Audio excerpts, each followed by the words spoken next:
I'm borrowing from someone else's story because the moral of the story had quite an effect on me when I heard it some 15 years ago, and I do think on it often. An Alexander teacher of mine I had in graduate school, it was a woman by the name of Dianne Gary, a wonderful Alexander teacher. I think she was studying Eurythmics at Juilliard with the famous Eurythmics teacher, Robert Abramson, who was also a pianist and composer.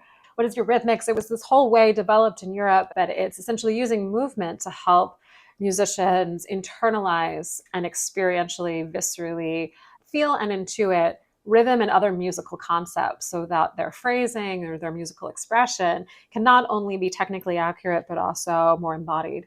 So she was studying this work with him, and I guess he found out she had never formally studied. So he invited her to take lessons. She's like, I can't take lessons with you. Like, you're this great musician. And he goes, no, I insist. She said the first lesson she arrived at, he welcomes her in, sits her down at the Steinway, and says, play.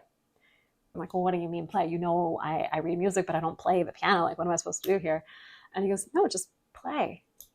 And then she got it. She realized he meant for her to just make contact with the piano, to make sound, to get to know the instrument, whatever would come out. She started weeping because she realized, I don't know how to play. Like, I don't remember how to play. Like, it's not play as in play the piano. It's play as in the way a child sits down and there's a doll or a set of blocks and they just play, because that's what curious, free humans do, is they engage with the environment playfully and openly without any agenda.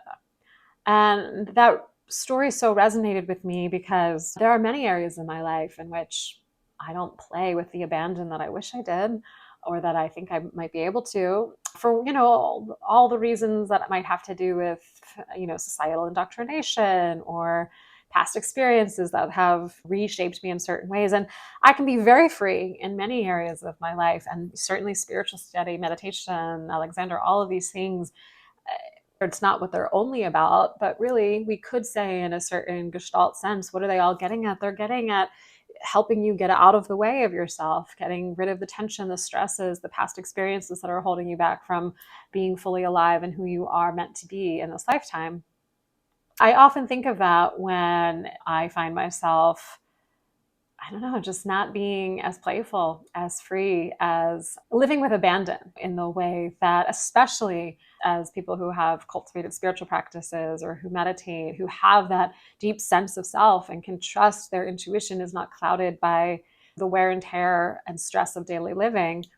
Maharishi Mahesh Yogi said, we have a serious obligation not to take ourselves too seriously. And so I ask you, where are you not playing? Where could you play a little bit more?